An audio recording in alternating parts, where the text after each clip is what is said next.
बिस्मिल्लाहिर्रहमानिर्रहीम। अस्सलाम वालेकुम। आप देख रहे हैं मेरे यूट्यूब चैनल ईशल इस्लामिक वज़ाइफ। गरीब हो तो मालदार हो जाएंगे, कमजोर हैं तो ताकतवर हो जाएंगे, बीमार हो तो सेहतयाब हो जाएंगे। फर्ज नमाज के बाद ये आयत पढ़ें।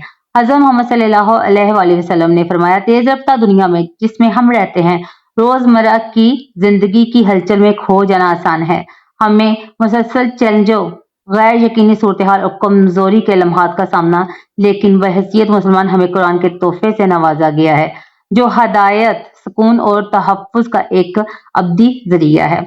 इसके अनगिनत खजानों में से आयत भी है, एक ऐसी आयत जो बेपनाह रूहानी ताकत और फ़वाइद रखती है। लेकिन हम इस आयत की अहमियत पर कितनी बार गौर करें? क्या हमें एहसास है कि इसे हर रोज पढ़ने की तरगीब क्यों दी जाती है? इसको पढ़कर हमें अपनी जिंदगी में क्या क्या फायदे मिलते हैं, क्या क्या चीजें मिलती हैं, अल्लाह की तरफ से क्या क्या इनामात हमें हासिल होते हैं। ये वो आयत है जो कमजोर से कमजोर इंसान को भी ताकतवर बना देती है। इस आयत को पढ़ने से बंदा हर किस्म की परेशानी का, हर किस्म की मुश्किल का, दुश्मनों का डटकर मुकाबला करता है। अल्लाह इसके अंदर ऐसी ताकत, इतनी रूहानी कुव्वत डाल देता है कि बंदा जिंदगी के हर चैलेंज का डट कर मुकाबला करता है। ये आयत कुरान मजीद की सबसे ताकतवर आयत है। एक के तौर पर वसी पैमाने पर पहचाने की है। ये अल्लाह के लामहदूद इख्तियारात, ताकत और रहमत को सिर्फ चंद सत्रों में समेटता है, जो इसे समझ कर पढ़ने वालों को खौफ और सुकून का एहसास फराहम करता है। इस आयत को पढ़ने के फायदे में से एक ये है कि ये नुकसान से बचाने का काम करती है।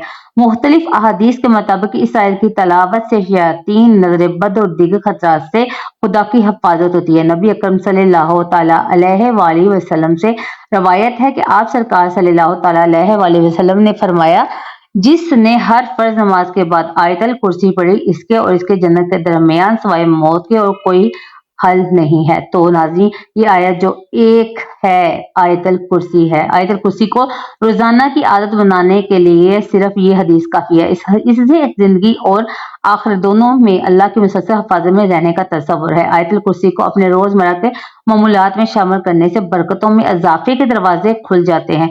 आप इसे सुबह के वक्त पढ़ें, सोने से पहले पढ़ें या अपनी नमाज के बाद। इस आयत को बरकत हिफाजत से बाहर है। ये आपकी जिंदगी के तमाम शोबों में अल्लाह की रजा हासिल करने का एक जरिया है। इस आयत को पढ़ने वाला अगर गरीब है तो इंशाअल्लाह ताला मालदार हो जाएगा, अगर बीमार है तो सेहतयाब हो जाएगा, अगर वो कमजोर है तो ताकतवर बन जाएगा।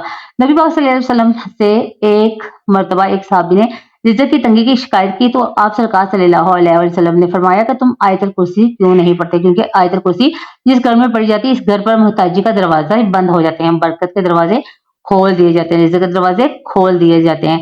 रसूल पाक सल्लल्लाहु अलैहि वसल्लम ने हमें हर फर्ज नमाज के बाद आयतल कुर्सी पढ़ने की तरगीब दी है। इसमें से सिर्फ चंद सेकंड लगते हैं, लेकिन इनामात बहुत ज्यादा हैं। हर 5 नमाजों के बाद ये आदत बना लें। इस आयत का तर्जुमा यह है, जब आप इसका तर्जुमा समझ लेंगे तो आपको इस आयत की अहमियत का अंदाजा खुद ब खुद हो जाएगा। ये आयत कितनी ताकतवर है। इसका तर्जुमा है, अल्लाह इसके सिवा कोई मबूद नहीं, हमेशा जिंदा रहने वाला, सब वजूद का पालने वाला, ना इससे गनूदी आती है ना नींद। जो कुछ आसमानों में है और जो कुछ जमीन में है, सब इसी का है। कौन है जो इसकी इजाजत के बगैर इसके पास शफाअत कर सके? वो जानता है जो कुछ इसके सामने है और जो कुछ इसके बाद है, और इसके इल्म में से किसी चीज का अहाता नहीं कर सकते मगर वो चाहे। इसी की कुर्सी आसमानों और जमीन पर फैली हुई है और इनकी हिफाजत इससे नहीं थकाती, और वो सबसे बुलंद और अजीम है। तो फर्ज नमाज के बाद सिर्फ एक बार रात को सोने से पहले 3 बार इसको पढ़ने का मामूल बना लें। इंशाअल्लाह ताला आपकी हर परेशानी जो है दूर हो जाएगी। तो नाज़रीन, अल्लाह ताला के प्यारे 99 नामों में से एक नाम कमेंट में जरूर कीजिएगा। मिलते हैं अपनी अगली वीडियो में। मुझे दीजिए इजाजत, अपना रखिएगा बहुत सारा ख्याल। अल्लाह हाफिज।